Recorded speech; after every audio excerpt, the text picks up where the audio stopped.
മനുഷ്യരാശിയുടെ ചരിത്രത്തിലെ ഏറ്റവും വലിയ സ്വപ്നം എന്താണ്? ഒരുപക്ഷെ ഈ ഭൂമി വിട്ട് മറ്റൊരു ലോകത്തിലേക്ക് ജീവിക്കുക എന്ന് തന്നെയാവും.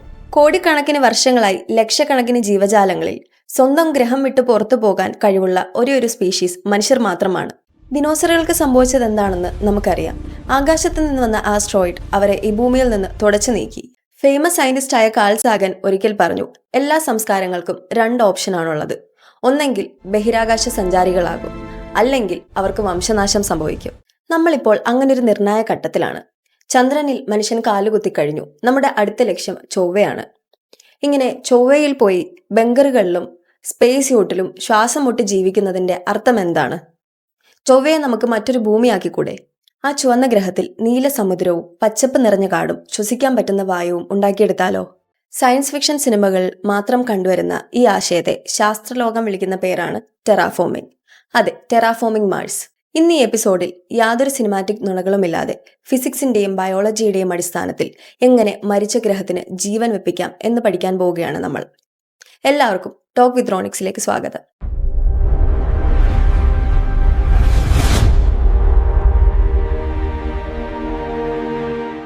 ചൊവ്വയെ മാറ്റിയെടുക്കുന്നതിന് മുമ്പ് ചൊവ്വ ഇപ്പോൾ എന്താണ് എന്ന് നമ്മൾ കൃത്യമായി അറിഞ്ഞിരിക്കണം. ദൂരെ നിന്ന് നോക്കുമ്പോൾ ഭൂമിയുമായി ചില സാമ്യമൊക്കെ തോന്നുമെങ്കിലും ചൊവ്വ ഇപ്പോൾ കൃത്യമായി പറഞ്ഞാൽ ഒരു ഡെഡ് പ്ലാനറ്റ് ആണ്. ഒന്നാമത്തെ പ്രശ്നം ടെമ്പറേച്ചറാണ്. ഭൂമിയിലെ ശരാശരി താപനില 14 ഡിഗ്രി സെൽഷ്യസ് ആണെങ്കിൽ ചൊവ്വയിലെ താപനില -60 ഡിഗ്രി സെൽഷ്യസ് ആണ്. രാത്രിയിൽ അത് -120 ഡിഗ്രിക്ക് താഴെ പോവും. രണ്ടാമത്തെ പ്രശ്നം ഇതിലും വലുതാണ്, അറ്റ്മോസ്ഫിയറിക് പ്രഷർ. ഭൂമിയുടെ അറ്റ്മോസ്ഫിയറിക് പ്രഷറിന്റെ വെറും 1% മാത്രമേ ചൊവ്വയിലുള്ളൂ.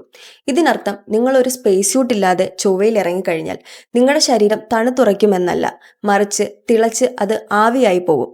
എന്ന് വെച്ചാൽ നിമിഷങ്ങൾക്കുള്ളിൽ നിങ്ങൾ മരിക്കും. മൂന്നാമത്തെ വില്ലൻ ചൊവ്വയിലെ വായുവാണ്.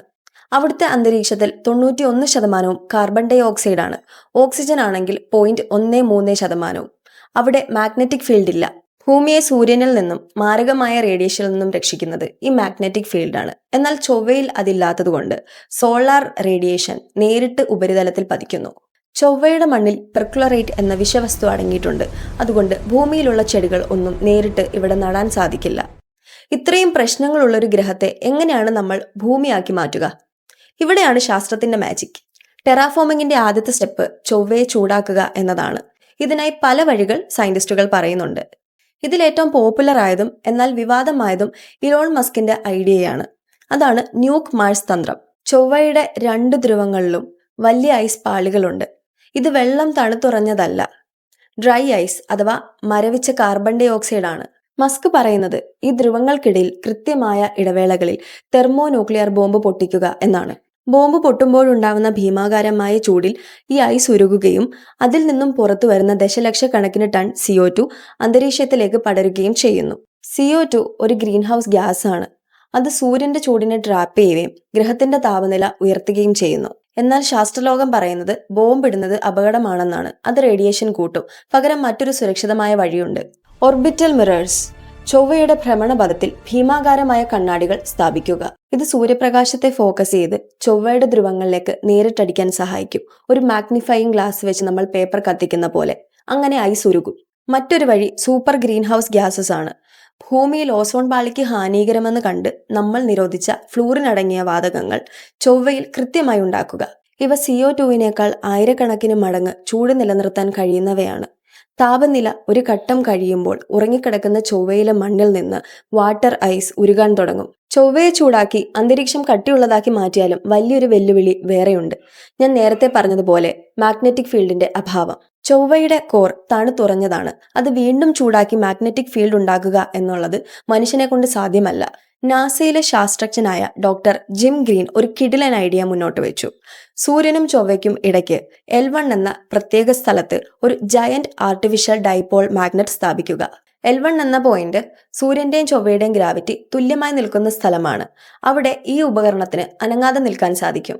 ഈ ഉപകരണം ഒരു വലിയ കാന്തിക വലയം സൃഷ്ടിക്കും. ഇത് ചൊവ്വയെ മുഴുവനായി പൊതിയും.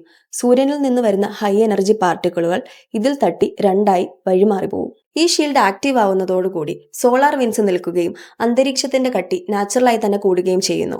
അന്തരീക്ഷമായി വെള്ളം ഒഴുകി തുടങ്ങി. ടെമ്പറേച്ചർ ജീവിക്കാൻ പാകത്തിനായി. ഇനി എന്ത് വേണം? ശ്വസിക്കാൻ ഓക്സിജൻ വേണം. ഇവിടെയാണ് ബയോളജി രംഗത്തേക്ക് വരുന്നത്.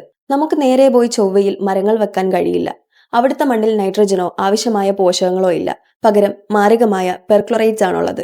അതുകൊണ്ട് നമ്മൾ ആദ്യം അവിടേക്ക് അയക്കുന്നത് മനുഷ്യരെയല്ല, മൈക്രോബ്സുകളെയാണ്. ഭൂമിയിലെ ഏറ്റവും കഠിനമായ സാഹചര്യത്തിൽ ജീവിക്കുന്ന എക്സ്ട്രീമോഫൈൽസ് എന്ന ബാക്ടീരിയകളെ നമ്മൾ ജനിതക മാറ്റം വരുത്തി ചൊവ്വയിലേക്ക് അയക്കും. ഉദാഹരണത്തിന് ഡെയ്നോകോക്കസ് റേഡിയോഡുറൻസ് പോലെയുള്ളവ. ഇവ ചൊവ്വയിലെ വിഷമണ്ണിലെ കെമിക്കലുകളെ വിഘടിപ്പിച്ച് ഫെർട്ടൈൽ സോയിലാക്കി മാറ്റും. അടുത്ത ഘട്ടത്തിൽ നമ്മൾ ആൽഗകളും ലൈക്കൻസും അവിടെ വളർത്തും. പതുക്കെ പതുക്കെ ജനിതക മാറ്റം വരുത്തിയ കുറഞ്ഞ ഓക്സിജനിൽ ജീവിക്കാൻ കഴിയുന്ന ചെടികൾ നട്ടുപിടിപ്പിക്കും.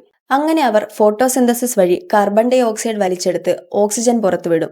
ഇങ്ങനെ നൂറുകണക്കിന് വർഷം കൊണ്ട് ചൊവ്വയുടെ ആകാശം ചുവപ്പിൽ നിന്ന് ഭൂമിയുടെ നീല നിറമായി മാറും. ഈ പ്രോസസ്സ് സമയമെടുക്കുന്ന ഒന്നാണ്. ശാസ്ത്രജ്ഞരുടെ കണക്കുകൂട്ടൽ പ്രകാരം മനുഷ്യന് ശ്വസിക്കാൻ പാകത്തിനുള്ള അന്തരീക്ഷം ഉണ്ടാക്കിയെടുക്കാൻ 10,000 വർഷം തൊട്ട് 1,00,000 വർഷം വരെ സമയമെടുത്തേക്കാം. പക്ഷേ ഭാവിയിലെ നാനോ ടെക്നോളജിയും AI-യും ഉപയോഗിച്ച് ഈ സമയം നമുക്ക് ഗണ്യമായി കുറയ്ക്കാൻ കഴിഞ്ഞേക്കും. ഈ ടെറാഫോമിംഗ് നടക്കുന്ന നൂറുകണക്കിന് വർഷം മനുഷ്യർ എവിടെ ജീവിക്കും? ഇതിനാണ് പാരാ ടെറാഫോമിംഗ് എന്ന കൺസെപ്റ്റ് ഉള്ളത്. ആദ്യം തന്നെ ഗ്രഹം മുഴുവൻ മാറ്റുന്നതിന് പകരം ഭീമാകാരമായ ഗ്ലാസ് ഡോമുകൾക്കുള്ളിൽ ചെറിയ നഗരം നിർമ്മിക്കുക. ഈ ഡോമുകൾക്കുള്ളിൽ കൃത്യമായി ഭൂമിയുടെ അന്തരീക്ഷമായിരിക്കും. പുറത്തു പോകുമ്പോൾ മാത്രം സ്പേസ് സ്യൂട്ട് ധരിക്കുക. ഗ്രഹം മുഴുവൻ വാസയോഗ്യമാകുമ്പോൾ ഈ ഡോമുകൾ എടുത്തു മാറ്റാം. പക്ഷേ ഫിസിക്കലി മനുഷ്യൻ നേരിടാൻ പോകുന്ന ഏറ്റവും വലിയ പ്രശ്നമാണ് ഗ്രാവിറ്റി. ചൊവ്വയുടെ ഗ്രാവിറ്റി ഭൂമിയുടെ വെറും 38% മാത്രമേ ഉള്ളൂ. ഭൂമിയിൽ 100 കിലോ ഭാരമുള്ള ഒരാൾക്ക് ചൊവ്വയിലെത്തുമ്പോൾ 38 കിലോ ഭാരം മാത്രമേ കാണുകയുള്ളൂ. ചൊവ്വയിലെ കുറഞ്ഞ ഗ്രാവിറ്റിയിൽ ജീവിക്കുമ്പോൾ മനുഷ്യന്റെ എല്ലുകളുടെ ബലം കുറയും, മസിലുകൾ ചുരുങ്ങും. തലമുറകൾ കഴിയുമ്പോൾ ചൊവ്വയിൽ ജനിച്ചു വളരുന്ന കുട്ടികൾക്ക് ഭൂമിയിലുള്ളവരെക്കാൾ നീളം കൂടിയവരും മെലിഞ്ഞവരുമായി മാറും. അവർക്ക് ഭൂമിയിലുള്ളവരെ പോലെ ശക്തമായി ഹൃദയം പമ്പ് ചെയ്യേണ്ടി വരില്ല. ചൊവ്വയിൽ ജനിക്കുന്ന ആൾക്കാർക്ക് ഒരിക്കലും ഭൂമിയിലേക്ക് പോകാൻ സാധിക്കില്ല. വന്നാൽ ഭൂമിയുടെ ഗ്രാവിറ്റി അവർക്ക് താങ്ങാൻ സാധിക്കില്ല. അവരുടെ സ്വന്തം ശരീരഭാരം കാരണം അവർ വീണുപോകും. നൂറ്റാണ്ടുകൾ കഴിയുമ്പോൾ അവർ മനുഷ്യർ എന്നതിൽ നിന്ന് മാറി ഭൗതികമായി മറ്റൊരു സ്പീഷീസായി പരിണമിച്ചേക്കാം. അവസാനമായി നമ്മൾ ചിന്തിക്കേണ്ട ഏറ്റവും വലിയൊരു ചോദ്യമുണ്ട്, ധാർമ്മികതയുടെ ചോദ്യം. നമുക്ക് ചൊവ്വയെ മാറ്റാൻ അവകാശമുണ്ടോ? ചൊവ്വയിൽ അഡ്വാൻസ്ഡ് ആയ ജീവികൾ ഇല്ല എന്ന് നമുക്ക് ഉറപ്പാണ്. എങ്കിലും ചൊവ്വയുടെ ഉപരിതലത്തിന് താഴെ ഐസ് പാളികൾക്കിടയിൽ ഇപ്പോഴും സൂക്ഷ്മജീവികൾ ജീവിക്കുന്നുണ്ടെങ്കിലോ? നമ്മൾ ചൊവ്വയെ ചൂടാക്കി ഒരു ഭൂമിയാക്കി മാറ്റുമ്പോൾ അവിടുത്തെ തദ്ദേശീയരായ ജീവികൾക്ക് അത് താങ്ങാൻ കഴിയില്ല. അതോടെ അവർക്ക് വംശനാശം സംഭവിക്കും. ഒരു ഗ്രഹത്തിന്റെ ജീവനെ നശിപ്പിച്ച് നമ്മൾ അവിടെ ഒരു നഗരം ഉണ്ടാക്കുന്നത് ശരിയാണോ? കാൾ സാഗൻ പറഞ്ഞതുപോലെ ചൊവ്വയിൽ ഒരു ചെറിയ ജീവന്റെ തുടിപ്പെങ്കിലും ഉണ്ടെങ്കിൽ നമ്മൾ ആ ഗ്രഹത്തെ വെറുതെ വിടണം.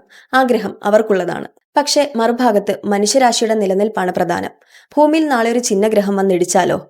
അല്ലെങ്കിൽ ന്യൂക്ലിയർ വാർ വഴി ഭൂമിയെ മനുഷ്യർ നശിപ്പിച്ചാലോ? മനുഷ്യർ എന്ന സ്പീഷീസ് അപ്രതീക്ഷമാകും. അതിനാൽ നമുക്കൊരു ബാക്കപ്പ് പ്ലാൻ വേണം. ബാക്കപ്പ് പ്ലാൻ അഥവാ പ്ലാൻ ബി. ടെറാഫോമിംഗ് മാഴ്സ് എന്നത് ഒരു സയൻസ് ഫിക്ഷൻ സിനിമയിലെ സ്ക്രിപ്റ്റ് പോലെ തോന്നാം.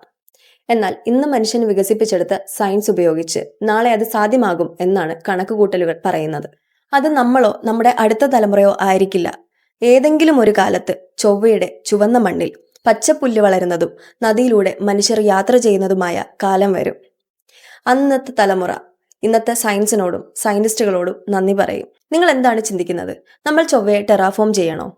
അതോ ഭൂമിയെ സംരക്ഷിക്കുന്നതിന് കുറച്ചുകൂടി ശ്രദ്ധ കേന്ദ്രീകരിക്കണോ? നിങ്ങളുടെ അഭിപ്രായങ്ങൾ താഴെ കമന്റ് ചെയ്യുക. ഇത്രയും നേരം ഈ സ്പീഡ് ഡൈവ് എപ്പിസോഡ് കേട്ടിരുന്നതിന് നന്ദി. അടുത്തൊരു ഇൻഫോർമേറ്റീവ് എപ്പിസോഡുമായി വീണ്ടും കാണുന്നത് വരെ this is Ansu signing off from talk with Ronex.